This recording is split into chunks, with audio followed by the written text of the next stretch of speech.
Literally just like finished filming my Outlander excitement because, you know, tonight.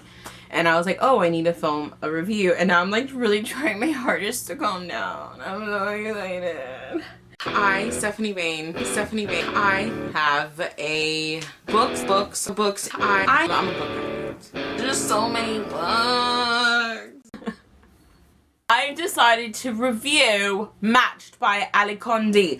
For this first part of it that's non-spoiler, I don't understand why people dislike this book. I really do not understand it. It makes no sense to me. I gave this a 4 out of 5 stars. I freaking loved this book. It was so much fun, first off. But what I really enjoyed about it is the subtlety in letting you know how effed up their government really was. And I love that Cassia realized how messed up their government really was. This is, I think, a beautiful start for someone who's much younger. Like, I'm talking about, like, younger teens. I would recommend this if you've never read dystopian, if you're just getting into books, you know, whatever. I really do think this is such a great start. I think the love triangle in this makes fucking sense for once. And I'm going to explain that in the spoilery section of the video. But I don't understand why people dislike it and people give this book so much shit. I'm sorry, but this is so much better than Delirium. And not because this is not a guilty read pleasure. This is just flat out, it's good. It's simple. It doesn't need flourishments. It doesn't need anything fancy. It is what it is. And I love everything that happened in the book. And I just feel like so passionate about it right now.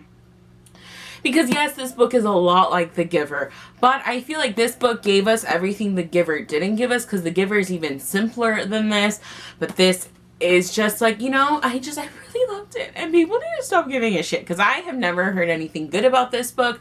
Maybe, I know there's people out there that obviously love it, but I have never seen anyone on BookTube talk good about it, and I was like, oh, it's probably bad. That's why I bought it. I got it because it was $1, and I was like, no one ever talks good about it. Let me just spend $1 on it. And then I'm like, oh my god, I love it. I loved Cassia. I love everything that she went through, and I love how her mind processed everything. I'm sorry, but guess what? In a world that's fucked up, with a government that takes over and controls everything, you're not going to just be like, oh, let's go, and fucking kick their asses. No. Because you're smart, and you know that not everyone thinks the same as you, and it can't be 1 versus a million. So I like how slowly but surely, as Cassia goes through this book, she starts to really realize all that is wrong. And she starts to understand everything that's been taken away from her. Yes, she may not understand everything, but I just feel like it's really good. I think it's just people look at something different when they see this. Maybe I read too much in between the lines, and I saw everything that was like an underlying dilemma, okay? So again, I gave this a 4 out of 5 stars. If you have not read this book, go read it. If you hate it, you hate it. If you like it, you like it.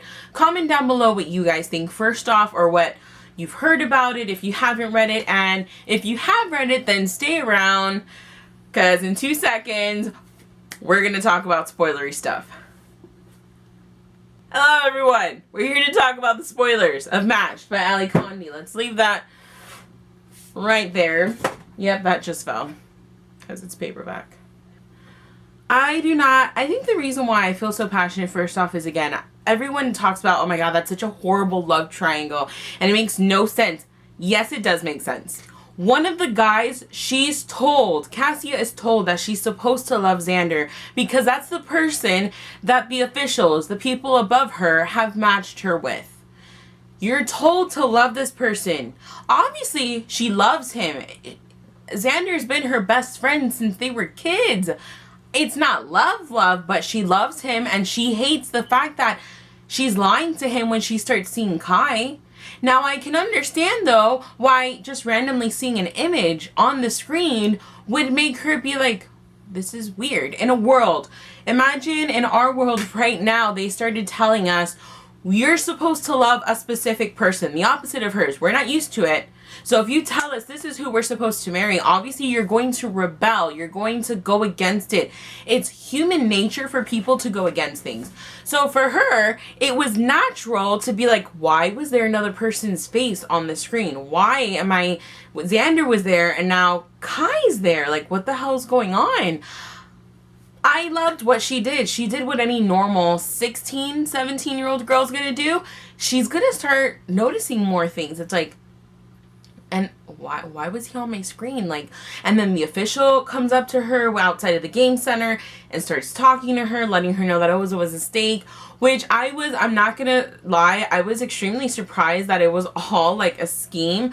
They don't know who did it, but they experimented with it and they went along with it. So I was a little surprised by that.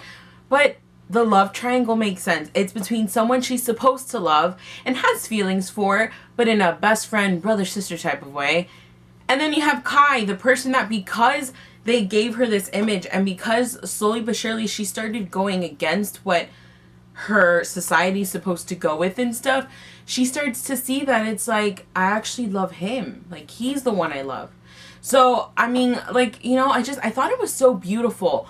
Things that broke my heart was the father. Of course, I'm going to flat out say now, I'm not going to keep mentioning it. It's a lot like The Giver, the whole who you're supposed to love, except they actually show love. They actually talk about love, and they actually can show physical, like, emotion towards people. Like, they don't care if you kiss someone when, you know, before you get matched. They don't care about things like that. And I love, though, that they had that because that is a part of natural human nature. And also, they don't take pills to stop that.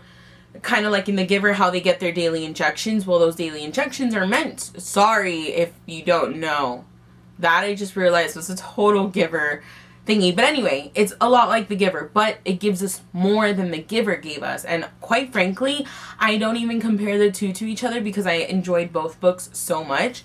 So anyway, it really did break my heart though, like when her grandfather was passing away and he was just like explaining everything and then he tells her everything and then he gives her the poem and it broke my heart.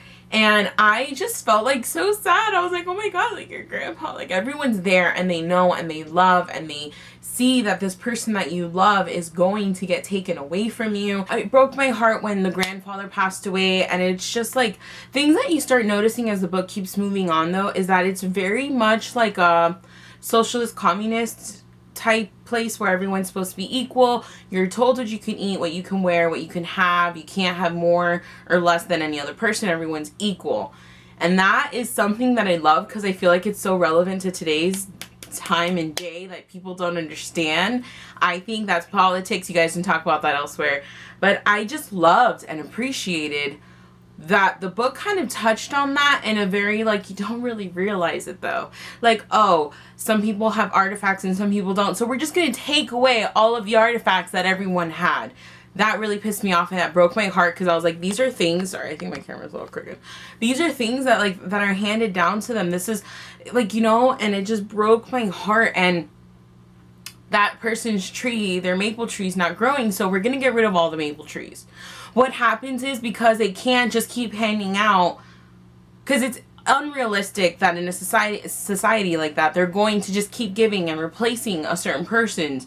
They're going to exhaust their resources because someone's tree is always going to have an issue and then they're always going to be off balance and they're always going to be this, or you're not always going to have the same amount of things. So what do? They take it away and then they don't have to fucking worry about it. So I just thought it was really nicely done and it was very subtle and very good, and I just really appreciated that. I also really loved the weight of words. I loved, and it was sad that they didn't know how to write. They don't teach them how to write. They only teach them the 100 poems, 100 songs. They only show them certain movies of how, like, their society came to be and stuff. And it's just like, it was so sad. I was like, wow, I love the weight of words that it had for Cassia, that it had for Kai. I thought it was absolutely beautiful. And I just think Ali Conde did a great job. It doesn't need flourishment, so I feel like the story took off on its own. Maybe it's just me. Maybe people focus too much on the love triangle, which I feel like is obviously a big thing. That's like the basis for Cassia to start understanding everything else that's going on. Oh my goodness. First off, let me say, when they took the red pills, I thought for a second it was like to kill them. I really did. I wasn't expecting it to take away their memories. And I was secretly hoping, oh, maybe Xander won't like take his. No, the pills don't fucking work on him. And he still like supported her and he gave her a bunch of, what was it, blue pills? I don't remember already what the colors were. No, it was a blue pill, which is like supposed to sustain them life and stuff like that so long as they have water.